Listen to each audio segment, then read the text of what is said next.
Et salut à tous, j'espère que vous allez bien. Alors aujourd'hui, on fait le test de la RX 6400. C'est parti.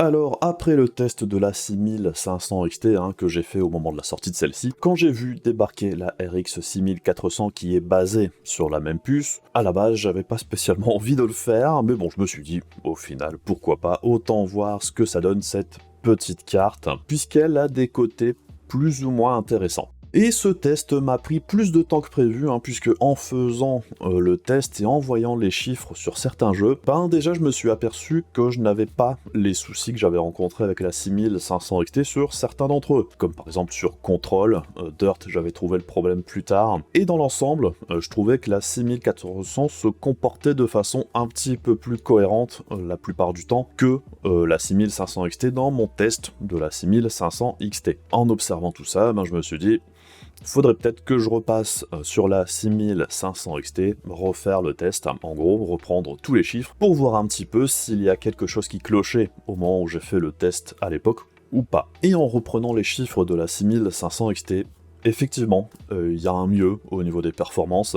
Alors ça ne change absolument pas les conclusions sur la carte en elle-même, c'est juste qu'il y a un mieux la plupart du temps au niveau des perfs, ça doit se situer aux alentours des 5% par rapport à mon test de la dernière fois, et j'ai pas eu de gros soucis particuliers dans certains jeux, principalement Control. Alors je ne sais pas vraiment pourquoi il y avait ce souci à l'époque, c'est toujours exactement la même config, j'ai juste updater les drivers, depuis j'ai mis les nouveaux drivers. Évidemment, entre chaque changement de driver, quand je fais un test sur ma config, je passe par des DU. C'est toujours une réinstallation de driver aussi propre que possible. Et en dehors d'une mise à jour du BIOS de ma carte mère, depuis cette époque-là, en fait, j'avais rien changé. Par contre, la 6500 XT qui a été utilisée pour ce nouveau test, c'est pas la même que la dernière fois. Ici, c'est le modèle Sapphire Pulse, là où, au moment de mon test, c'était une Gigabyte Eagle, donc je ne sais pas si c'est juste la carte qui émet pas mon système, même si je vois pas trop pourquoi. En dehors de ça, la config était exactement la même. Du coup, si vous voulez les chiffres de la 6500 XT, il vaut mieux se fier à ce test ici avec la 6400, plutôt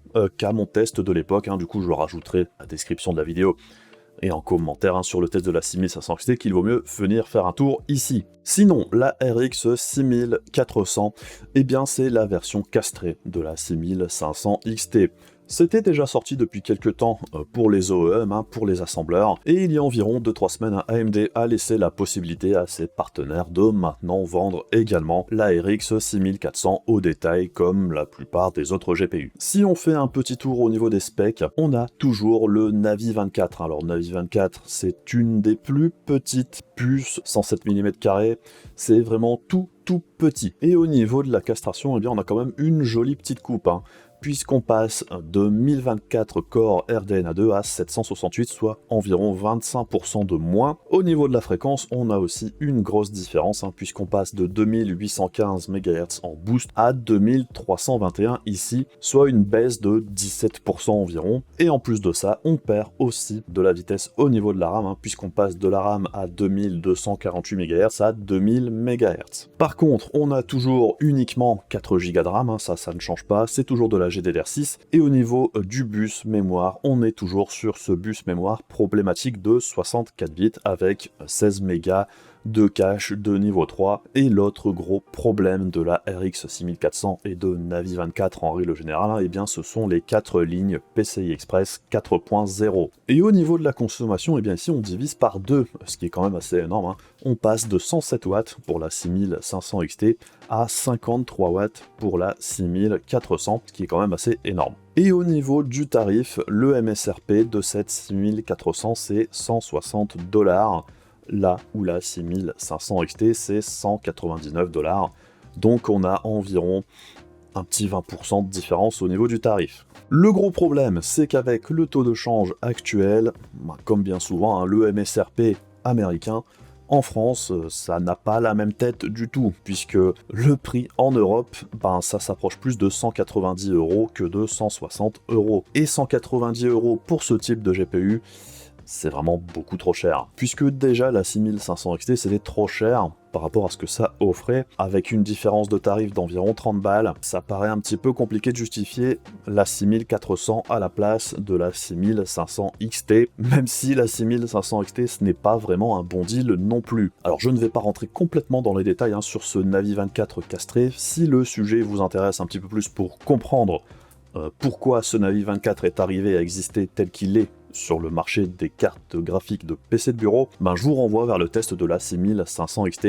Ici, on va faire la version abrégée. En gros, un Navi 24, c'était une puce qui était destinée à la base plutôt pour les PC portables, et les PC portables de dernière génération AMD. Et comme ce GPU était destiné à être couplé avec des APU d'AMD, AMD a choisi de désactiver certaines fonctionnalités sur la puce, à savoir l'encodeur vidéo. Donc ici, on n'a pas possibilité, par exemple, d'enregistrer son gameplay sur son PC en passant par le GPU, on est obligé de passer par le processeur. Si on est sur un PC portable, c'est pas trop un souci, puisque si on était sur la plateforme Ryzen 6000, eh bien la partie GPU de l'APU prenait en charge cet encodage. Ici, du coup, sur PC de bureau, c'est pas possible. Donc ça, c'est un des gros problèmes de Navi 24. Et l'autre gros problème de Navi 24, eh bien, c'est son interface mémoire, puisqu'on a uniquement 4 Go de RAM. Alors 4 Go de RAM à l'heure actuelle, en 1080p, c'est déjà très limite, et en plus de ça, on a un bus mémoire uniquement 64 bits, ce qui est vraiment pas énorme, et pour achever tout ça, on a uniquement 4 lignes PCI Express 4.0. Et pour faire très simple, en gros, si on additionne tous ces défauts, les uns avec les autres au niveau de l'interface mémoire, on se retrouve avec un GPU qui arrive à saturation très rapidement au niveau de tout ce qui se passe avec sa RAM, et dès qu'on arrive à toucher ses limites, eh bien les performances s'écroulent, tout simplement. Et ça produit une expérience un petit peu étrange par moment, puisqu'en fait, quand tout se passe bien, ça va à peu près, en vrai. On peut jouer par exemple avec la 6500 XT en 1080p médium, la plupart du temps ça se passe plutôt correctement. Par contre, si à un moment ou à un autre, il y a un réglage qui fait que la RAM va être saturée, eh bien on va se taper des micro-saccades, des petits freezes, ce qui est très désagréable, et des baisses de performance plus ou moins régulières. Ce qui ne serait pas arrivé, par exemple, si la carte avait eu 8 Go de RAM, ou un bus mémoire un petit peu plus gros, et aussi plus de lignes PCI Express. L'autre problème, quand on a uniquement 4 lignes PCI Express 4.0, eh bien c'est que quand on va utiliser ces GPU sur une config un petit peu plus ancienne en PCI Express 3.0, eh bien on va perdre encore en performance, puisque quand le GPU arrive à saturation, il va essayer de faire appel à la RAM système, à la RAM de votre PC, et du coup il va devoir faire transiter ces informations par le bus PCI Express, et comme celui-ci en 4.0 est vraiment très restreint, en PCI Express 3.0, la vitesse est encore moindre, du coup c'est double punition là aussi, les performances en prennent un coup. Donc ce genre de coupe assez extrême, ça peut être excusable sur une puce pour PC portable, et dans l'absolu sur un PC portable, si c'était proposé à un tarif très agressif, j'aurais dit bon, pourquoi pas. Par contre, sur PC de bureau, c'est un petit peu plus compliqué. Puisqu'en gros, on se retrouve avec un GPU qui coûte quand même assez cher par rapport à ce qu'il propose et par rapport à la puce qui équipe ce GPU. Et si on compare ça même par rapport à la RX 5500 XT de la génération précédente, alors la puce était un petit peu plus grosse. Si on regarde de loin, les performances paraissent assez similaires, mais la 5500 XT, elle n'a pas tous ces problèmes au niveau de l'interface mémoire, donc elle offre une expérience bien plus stable. Sur les plus vieilles configs, c'est aussi bien mieux, et en plus de ça, elle avait un encodeur vidéo matériel, donc en gros, c'est un GPU de bien meilleure qualité. Et la RX 5500 XT, elle était proposée au même tarif que cette 6500 XT à l'époque, donc en gros, c'est une régression par rapport à la génération précédente. Et même si on compare à des GPU plus anciens, tels que les RX 570, 580, ou même les GTX 1060 d'NVIDIA, tout ça c'était proposé aux alentours des 200 balles. Ça offre à peu près les mêmes performances que cette 6500 XT et que cette 6400. Par contre, on avait des vrais GPU complets, et sur certaines configs, même ces anciens GPU offriront de meilleures performances que cette 6500 XT ou que cette RX 6400. Malgré tout ça, ma conclusion sur la 6500 XT, ça n'a pas vraiment changé. C'est un petit peu le GPU qu'on prend quand on n'a pas trop de choix, ou quand on n'a vraiment pas envie de prendre un GPU d'occasion.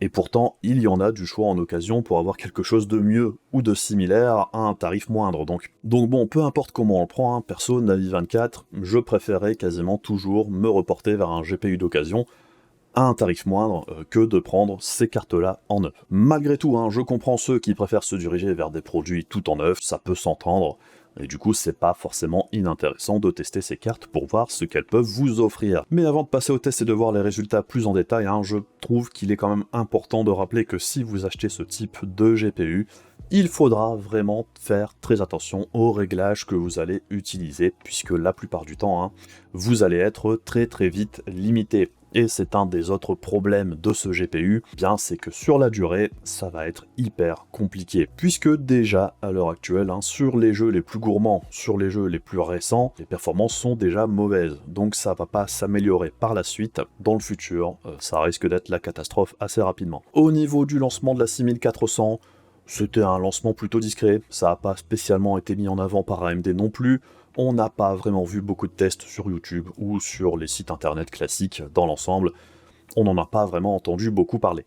Un point malgré tout intéressant avec cette RX 6400 et qui faisait un petit peu défaut à la 6500 XT, ici c'est la consommation, puisqu'on nous annonce 53 watts. 53 watts, ça veut dire que le bus PCI Express, sans rajouter de connecteur d'alimentation, est suffisant pour alimenter la carte. En plus de ça, on a pas mal de partenaires qui proposent des RX 6400 en modèle low profile, donc vraiment de toutes petites cartes qui peuvent du coup se mettre dans des configs vraiment toutes petites, ce qui peut intéresser certaines personnes. Malheureusement pour moi, j'ai pas réussi à me procurer de modèle low profile, donc pour ce test, j'utilise la Radeon RX 6400 de chez MSI, et c'est la MSI Aero ITX, qui est une toute petite carte, hein, mais ça ressemble de près ou de loin au modèle équivalent en 6500 XT. C'est un modèle à un seul ventilateur, mais c'est très clairement suffisant pour refroidir ce type de carte, puisque la carte tournée aux alentours des 55 degrés en charge, qui n'est pas spécialement élevé. Par contre, ce modèle de carte n'était pas spécialement discret au niveau du bruit, et ce qui est encore plus gênant, eh bien, c'est que ce soit pour le réglage des ventilateurs ou pour l'overclocking, avec les RX 6400, on est complètement bloqué. Donc on ne peut absolument rien changer, que ce soit au niveau des réglages de fréquence, du GPU ou de la RAM, et au niveau de la courbe de ventilation, je ne pouvais rien faire non plus avec les drivers d'AMD. Sur Afterburner, il n'y avait pas moyen non plus de changer les fréquences ou quoi que ce soit, par contre j'ai pas regardé au niveau de la courbe de ventilation, mais de base, il est plutôt agressif sur ce GPU, et je trouve qu'MSI a été peut-être un petit peu trop fort sur la courbe de ventilation, puisque le ventilateur, quand il se met à tourner très vite, il fait quand même un petit bruit assez aigu, plutôt désagréable. Au niveau du test en lui-même, c'est plus ou moins la même chose que d'habitude pour ce type de carte, donc je vais tester uniquement les performances de la 6400 en 1080p, et ici on aura le 1080p Medium et le 1080p élevé. On aura les résultats en PCI Express 4.0 et en PCI Express 3.0. J'ai également refait tous les tests avec la 6500 XT dans les mêmes conditions, en PCI Express 4.0 et 3.0 également. La grosse différence avec mon test de la 6500 XT, ici, c'est que j'ai pas testé les cartes en low. Bon, je me suis épargné ça, puisque c'était pas vraiment spécialement intéressant, hein. Les deux cartes sont de toute façon capables de le faire. On a toujours environ 40 jeux dans le panel de test, je n'ai pas non plus testé ces cartes-là en ray tracing, puisque très clairement c'est totalement inexploitable, hein. Sur le Navi 24, ça ne sert absolument à rien. Et comme on est sur l'architecture RDNA2, on a aussi bien évidemment accès au FSR, au RSR, et très certainement au FSR 2.0 quand celui-ci sera lancé. La plateforme de test, c'est exactement la même que d'ordinaire, hein, ça n'a pas changé. On est toujours sur un Ryzen 9 5900X, 64 Go de RAM en CAS 16 3200 MHz. On a également, au niveau de la carte mère, c'est du X570F Strix de chez Asus. Comme d'habitude au niveau des tests, je vous laisse avec les slides et les timecodes, hein. Évidemment vous n'êtes pas obligé de tout regarder, hein. Regardez ce qui vous intéresse, et je vous encourage vraiment à regarder le type de jeu qui vous intéresse pour vous faire une idée des performances de la carte. On se retrouve après tout ça, hein, pour faire un petit peu la synthèse et voir ce que penser de cette RX 6400. A tout de suite.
Alors, si on fait le récap de cette 6400 par rapport à tous les autres GPU, eh bien ce qu'on observe, c'est que la 6400 est quand même un bon cran en dessous de la 6500 XT, puisqu'on perd environ 30% de performance en 1080p élevé. Par contre, ce qu'on observe très clairement, c'est que la 6400 est plus ou moins au même niveau que la GTX 970, la GTX 1060 ou la R9 290 qu'on a testé il y a un bon moment déjà. Ce qu'on observe aussi, c'est qu'entre la 6400 en PC Express 4.0 ou 3.0, la différence est toujours notable, puisqu'on perd 5% de performance, mais c'est moins marqué qu'entre la 6500 XT en 4.0 et en 3.0. Et en ce qui concerne la 6500 XT, alors on voit très souvent qu'au niveau des performances, elle est quand même un bon cran au-dessus de la 6400, mais aussi des GPU un petit peu plus anciens. Et avec ce test, elle se rapproche un petit peu plus de la 3050, mais malgré tout,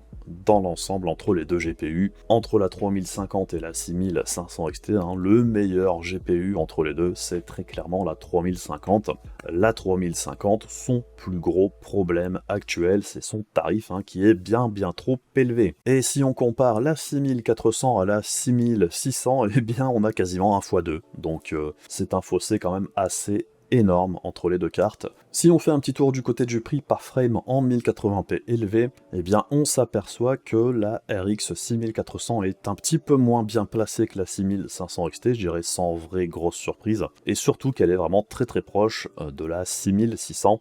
Par contre, au niveau des performances en 1080p élevé, on voit ici encore une fois que la 6400 est juste trop chère, surtout par rapport aux cartes d'occasion qui ont à peu près les mêmes performances et qui en plus n'ont pas tous les problèmes possibles de la 6400. Donc cette nouvelle venue ne change pas grand chose au problème des cartes d'entrée de gamme. Si encore en Europe on avait pu la trouver aux alentours des 160 € neuve, ça aurait paru peut-être un petit peu moins horrible, puisque là actuellement elle est plus proche des 200 €, voire plus, ce qui est absolument incompréhensible et ce qui n'en fait vraiment pas un bon achat du tout. Donc vous l'aurez compris, dans l'ensemble, cette RX 6400, ça peut avoir un intérêt dans certaines applications pour certains types d'usages, particulièrement par sa taille et par sa consommation vraiment très faible.